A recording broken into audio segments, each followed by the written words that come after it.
So, then I would say a warm welcome in the afternoon. We have a smaller round, but I think gives more time for Q&A also at the end of the presentation. So roughly planned 30 minutes of presentation, 15 minutes of Q&A. And I would like to, first of all, thank you for being here today afternoon. The one or other might see jet lag coming in, especially when you come from overseas. At least this is how I feel when you start working in two time zones. And we are here today to share a bit a more practical experience after having had this morning a lot of very inspiring keynotes, right? The only thing the keynotes don't tell you is it doesn't work in 2 minutes. Sometimes it takes a bit more time, right? So, and this is something we are sharing today a bit, the experience that we had when we at Deutsche Börse Group implemented S/4HANA on Google Cloud. First about myself, so my name is Lars Polanka. I run corporate IT at Deutsche Börse Group. And the reason why I'm standing here is, and I again have to steal a bit the comments from this morning, I started in legacy land. So legacy land at Deutsche Börse means things like Lotus Notes, Citrix, old SAP environments, and everything else. And when you then go to your teams and ask your teams, like, hey, what is the next step? Then people tell you, okay, from CRM 4, you can migrate to CRM 7. From BW 7.1, you can migrate to BW 7.2. People stay in what they know. So the only thing where you can really drive change is technology. And this is where we at the beginning said, let's not stay in legacy land. Let's really make the move happen. Let's use technology. Let's partner with Google and with SAP to make a huge leapfrog, so not small incremental steps, and also leverage the experience that is there. On the other side, the expectation was also that we build a blueprint where many other companies, especially in the financial industry, can use this, and especially when they hear the same feedback we have been hearing, like it doesn't work, it's difficult, it's expensive, and so on, that we can show them, look, it worked. So this was a bit the expectation, and this is also what I will be sharing today. The first thing is Deutsche Börse Group. I'm not sure how many people know this, at least two I know in the audience who know Deutsche Börse Group. Deutsche Börse translates in English into a German stock exchange, but it is not a German company. It was founded in the 15th century, so this is where we were German. Now we are truly international. And when I get privately asked, Lars, what are you working or where are you working? And I say at German Stock Exchange, then people immediately ask me like, hey, I have some Bitcoin, shall I sell them? What should I do with my shares and so on? But this is not our business model. So this is Hollywood, but this is not our business model. And where we differ is that we run the full financial value chain in markets. So means we are a B2B business, we are not a B2C business. When you buy shares, we work in the background, you don't see us. But it is incremental for the markets. And typically you have a stock exchange in nearly every country, but most of the stock exchanges are really limited to the global market. Deutsche Börse is one of the top 5 international stock exchanges, so operating in 60 markets globally. And when we speak about the value chain, we typically speak about 3 pillars. First is data and analytics. So we provide a lot of data, a lot of research, a lot of insights to our investors or to the investors in general, so that they can take educated decisions. Typical example, ESG. Right? So we do a lot of research, we share this, but we share this in full transparency with everyone. The second part is trading and clearing. When we speak about trading and clearing, in easy words, when you buy a share, it could be that we are in the background working on it, right? And you can trade a lot of financial instruments. You can trade foreign exchange, commodities like gold. So for example, we are the only stock exchange worldwide. You can buy gold as a certificate, and at the end of the duration, you can ask for physical delivery to your home address, for example. And then the last part, or the third part, is post-trading. Post-trading has 2 pillars. Pillar 1 is the funds business, so investment funds, pension funds, global funds. The second is about securities. So especially when you buy long-standing financial instruments, then we are basically your notary. We make sure that in 5 years you still get your money back. So this is about the business model itself. More impressive is to look at the numbers. So I mentioned already 60 markets. What is even more impressive is, for example, if we take just the fourth quarter 2022, we have been trading 1.9 billion contracts just on the trading side. Even more impressive, at least for me, was to see the annual clearing volume. So the annual clearing volume is 2 times the world's gross product. So we are speaking 200 trillion US dollar that every year is going through our books. And this also shares a bit why it has been for us a very, I would say, special case, because we are systemic relevant. So you can imagine if you have 200 trillion going through your books, if your system is down only for a few minutes, you are sitting in every newspaper, not speaking about the cost of such issues, right? So we really have to make sure that resilience is one of our core principles. And this was also one of the design principles when we started the journey.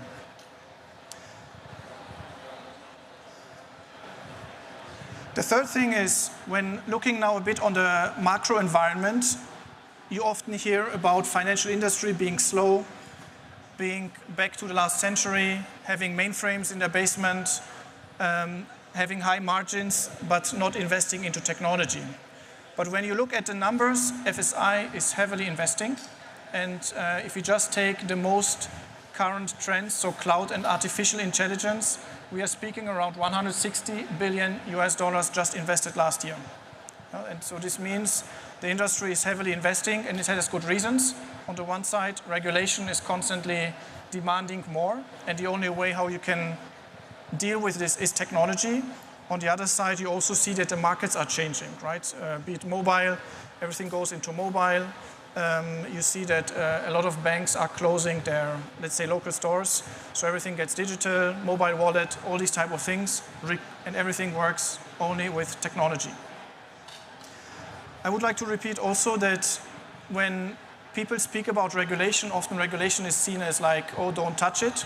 Regulation is part of our business model, and it's part of many business models, right? Air industry, if you go into automotive industry, pharma industry, they're all regulated. There is no regulator who forbids you to go into the cloud. It's not written somewhere. This is made up by people who try to defend things and to find excuses not to do so. Sorry to be a bit provocative. So this is where we then decided to go into the target design and when really establish a blueprint. And what we figured out is a lot of people speak about cloud, but many organizations miss the opportunity about it. So most organizations, when they speak about cloud, they keep their on-premise thinking in mind.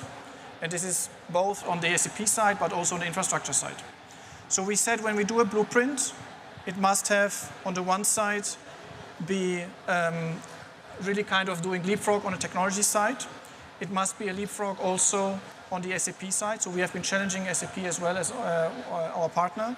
And the third one, it must be regulatory compliant, right? So we need to work with the regulators, and this is what we call an industry blueprint. So whenever you start a blueprint, you start with some research. And I was even surprised myself. So when I did a bit of preparation last week, then I was doing some research on what is the sentiment of finance industry in the public cloud. And you see that the sentiment is still around be careful, hesitating, be careful basically about your data. So it's really speaking more about do it slowly, right? So this is the sentiment. It doesn't look better for SAP migrations. So when you look at SAP migrations, you will see that they fail. They are expensive, they are slow, data models don't work, no support from SAP. You will find a lot of entries, 12 million entries. Even if you take a subset of this, this is a lot. And if you ask colleagues and peers, you most probably will get the same feedback. But for us, when we said it's a nice reality check, we still, from day one, said the only way how we can make big move is to use public cloud. Right? It's the only technology that can really help us on the changing thinking side and also on the changing things side. And it pays into agility. So it's the only way how you really get fast, right? If you try, at this time when we started the journey, this was the time when you tried to purchase servers, it took you 18 months to come. So there was no time for waiting 18 months to start a project. You look at quality. So we are in an international business, 60 markets, 80 geolocations. How can you, with 2 data centers in Germany and 2 data centers in Luxembourg, do a geographically spread across the globe? And the last one is cost, which is also a myth that is running around. People always say it's more expensive, which is not true. We'll come to this later. What we said from day one is that we are regulated, so we need to balance a bit the power, and this is where we said in a very transparent way from day one, we are running multi-cloud. Multi-cloud means we have 2 providers with whom we are working together, but the objective is not for competition, the objective is to leverage best of breed. And to very well integrate, we have a control plane that allows us to move workloads from left to right. I have to briefly apologize.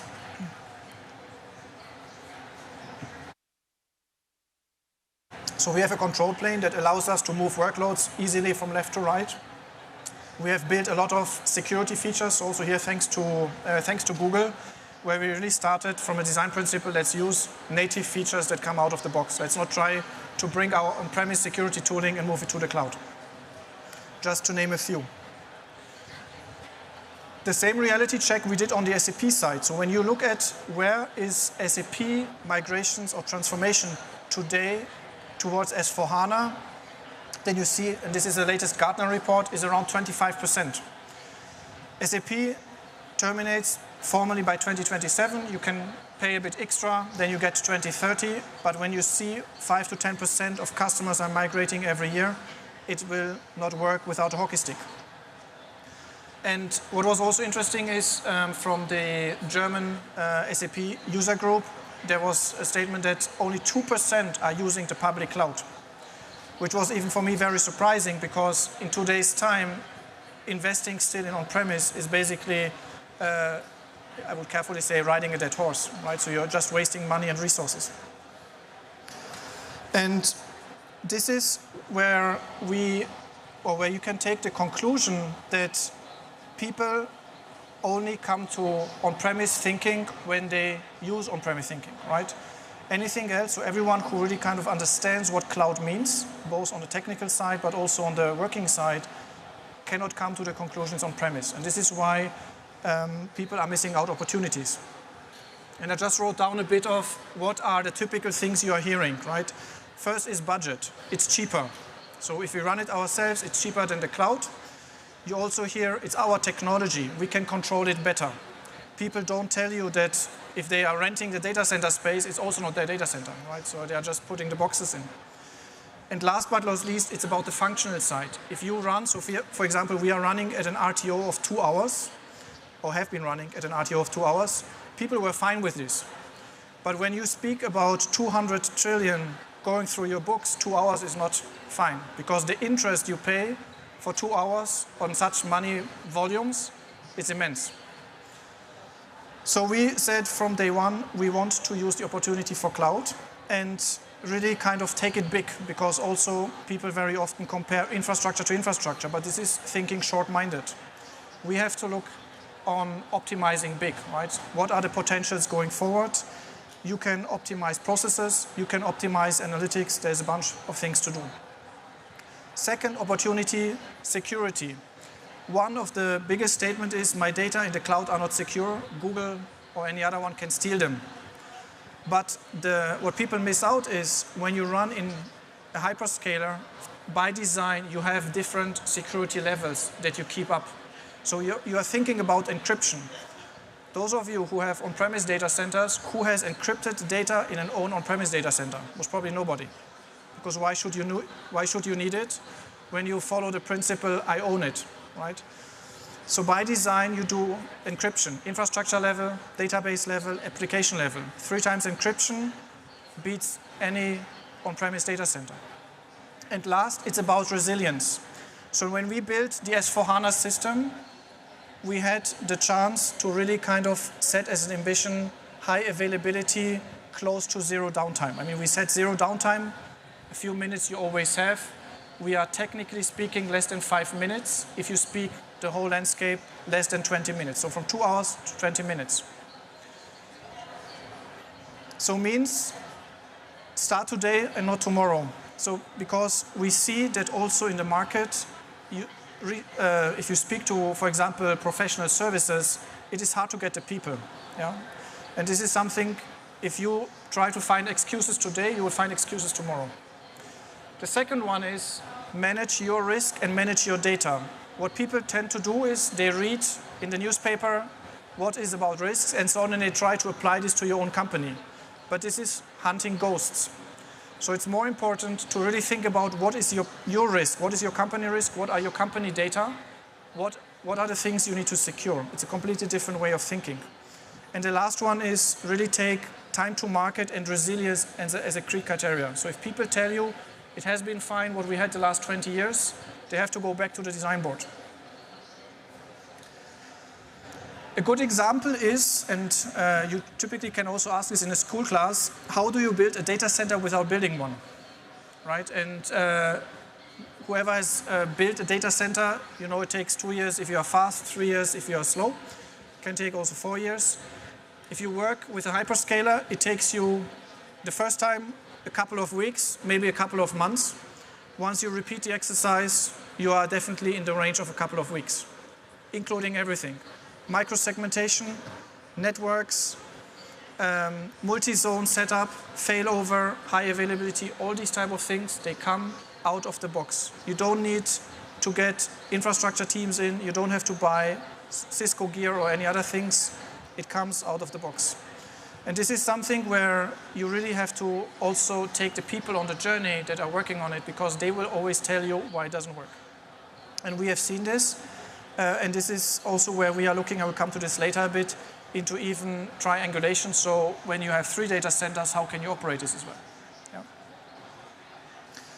Now this is our target blueprint. I will not go too much into detail. I think more important is to understand the objective and the target picture to be reached next year is 90% of corporate services of Deutsche Börse Group is running in either software as a service or as a hyperscaler.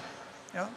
We are today at a rate of 60%, 65%, simply because we still have to migrate the one or other system. If someone asks what happens to the rest of the 10%, they are subject of decommission. So this is why they are there. You don't touch them anymore, you decommission them. But objective is 90% of corporate services will run in the cloud. Yeah, and this is something where we say this is a true industry blueprint, because the average that you see in the market these days is around 20 to 30%. What do we get? I think we spoke already about high availability and disaster recovery. We spoke about encryption. For us, the most important part is what comes after, right? Because we will see now the foundation for innovation, right? Where we can partner with Google. We'll come to this later a bit, where we can integrate best of both worlds, right? So we bring SAP to the table, Deutsche Börse to the table, Google to the table, and we can start really innovation. It doesn't work before. Now comes my favorite topic, regulation. When we speak about regulation, I could write you at least a full book of excuses that you get also from your internal teams. People are afraid of cloud because they cannot control it. It is something new. They hide behind regulations where they say the regulator doesn't want to. By the way, this is nowhere written. And it typically starts also with mixing up things, right? So mixing up, for example, regulation and law. So if you speak, for example, GDPR also is relevant for you on premise. There is no difference with the cloud. So this has nothing to do that needs to be mixed with industry regulation. What we have been doing is right from the beginning, also in a very, very close partnership, that we said also here we want to do this as a blueprint. And a blueprint means it must be a triple win. Triple win means it's a win for the regulator, because the regulator, as soon as people run exactly the same landscape, they know it is exactly the same landscape, right? So they don't have to audit each and every institute again and again, because they know they are all the same.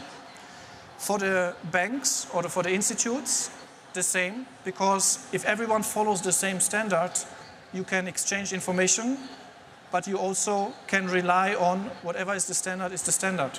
There is no deviation of ISO 27000, for example.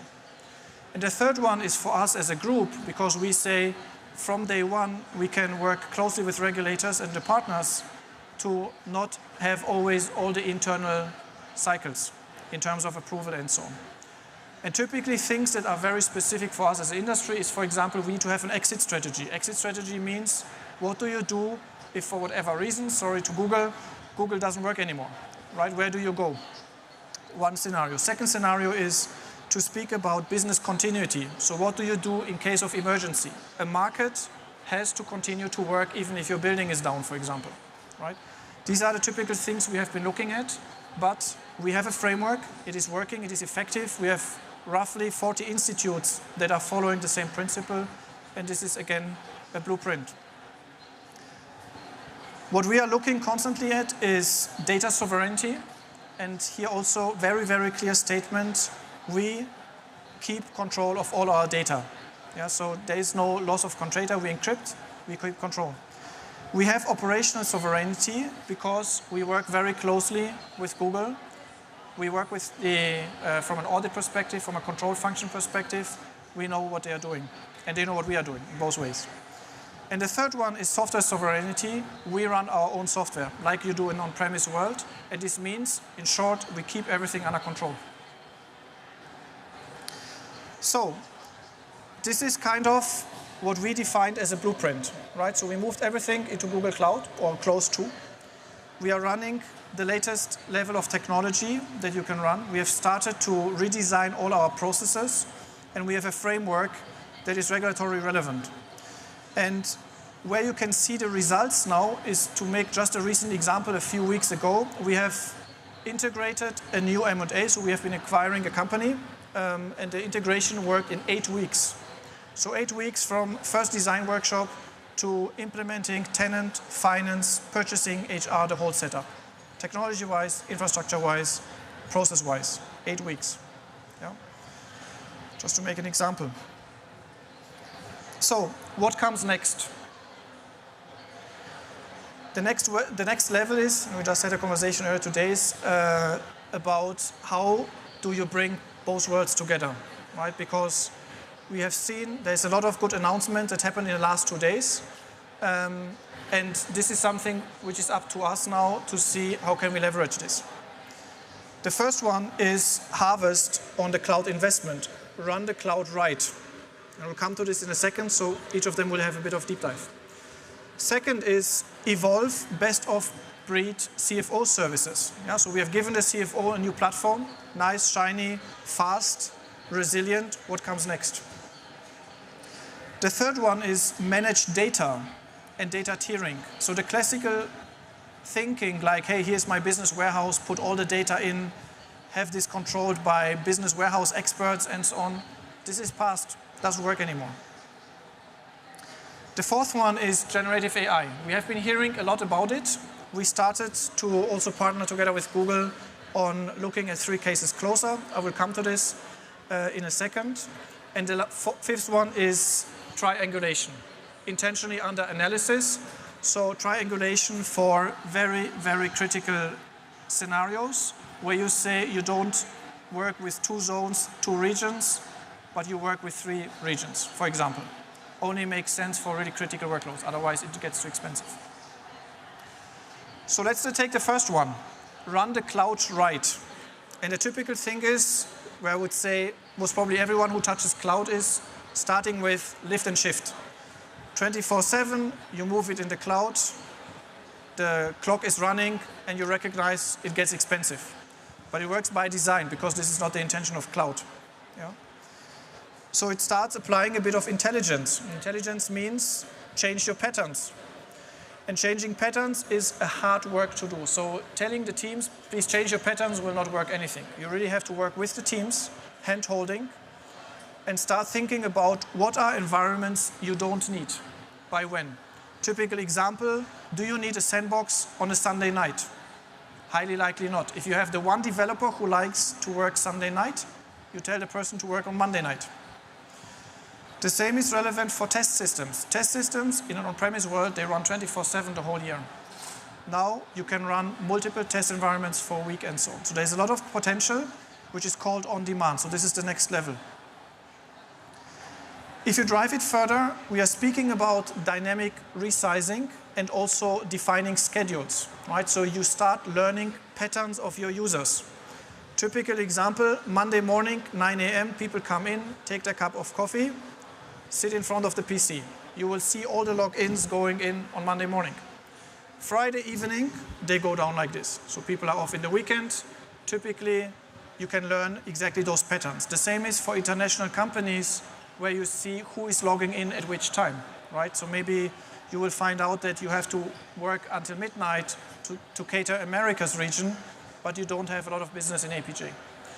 And the same is also defining schedules. So certain environments only are used once a month, and month-end closing, typically, right? And this is where you can apply a lot of learning and you can really leverage the cloud. And by the way, this works fully automated. So we have today already the situation if teams are using certain environments, so for example, data cleaning environments, they can spin it up within 10 minutes on their own. They don't need an IT service request, they don't need to do anything. 10 minutes, they have it running, it shuts down automatically after 48 hours. For example, a specific use case. And when you have done all of this, you have one joker, and this is you go to Google and ask for discounts, right? But this typically should be the last thing to do, because the most money you don't make with the discount, the most money you make by optimizing and learning how to do cloud right.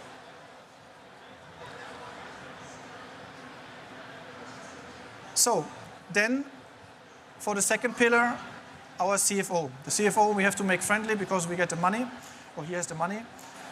He has now a shiny system, so we have, for example, implemented a parallel ledger, completely new accounting system. We did a lot of cleanup, and now we start looking into, for example, I made the right lower example, standard for M&A 8 weeks for M&A integration.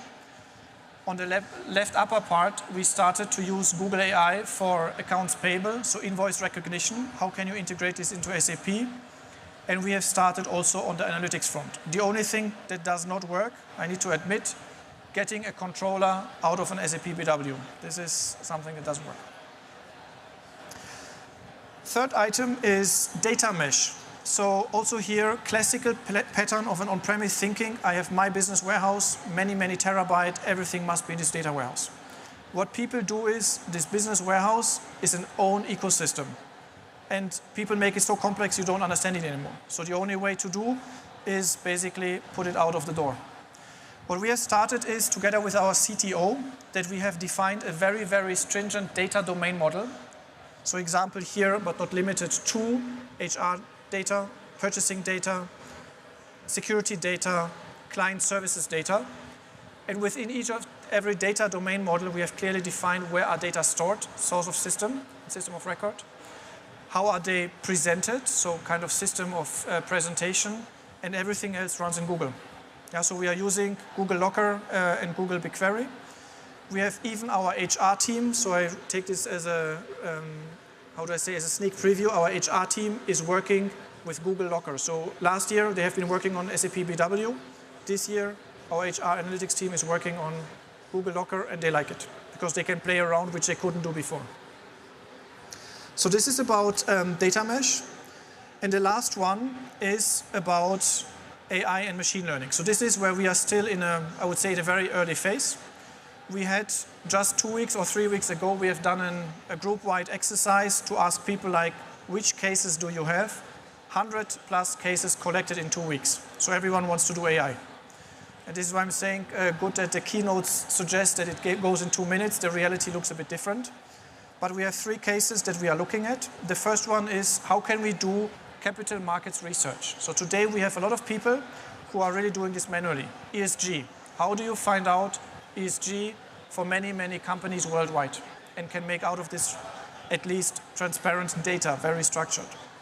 Second item, I think should be very familiar to most of you, is how do you automate certain customer services, IT ticketing, HR ticketing, client interaction. So these are things where you have a lot of questions that come repetitively. Yeah, so I can speak from the IT world. The number of questions you can ask about my PC is broken is limited, and they are the same for every company. And the last one is document search, also a very, very, I would say, interesting thing, especially for us as an industry.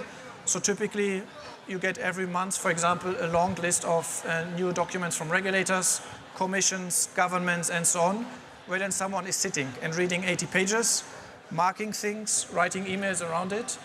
Now the reading doesn't take 5 days, it takes 5 seconds. Yeah, and these are things we are investigating, but as said, this is a bit more a sneak preview and an outlook.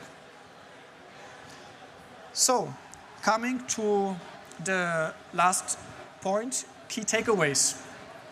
So what are the 3 things I would say I personally have learned in the last 3 years, and I would also, let's say, pass on. First one is technology drives change. And it is not about having people discuss tool A is better than tool B and tool B is better than tool C. People love tools, but you can buy a lot of tools, but a chain of tools doesn't help you. You need a strategic partner who really is kind of front-running, who has experience, and who can help you in bringing different technologies together. Yeah, and this is something where you really have to change the pattern. The second one is start today, not tomorrow. Both on the infrastructure side, but also on the S4HANA side. S4HANA, I mean, you have seen the curve. When we speak to professional services, take Accenture, TCS, Deloitte, whomever you want to name, if you ask them like, hey, can I start S4HANA project with you tomorrow? They will tell you, please come back next year. They don't have resources. And typically, you need to plan 2 to 3 years, right? And if you do backwards calculation, 2027 minus 3 years, you are in 2024. The same is on the infrastructure side. Every day you don't do this is a lost day of opportunity. This is how I would translate it, and I really mean it serious. The last one is, again, my favorite, regulation and cloud works. They complement each other. Cloud has a lot of benefits. For example, when it comes to reporting, like risk reporting, risk analysis, technology, again, can help you. Yeah, and nobody can say to you that they are, with writing Excel sheets and Word documents, that they are faster than any machine. And this is something what is very important. However, it requires actively managing risk data processes. This is something we have to do, we cannot avoid, but else than that, it is complementary. Yeah, so these are my 3 takeaways, and with this I would say, very good. Then I would say thank you very much for the attention, and good rest of the day. Thank you.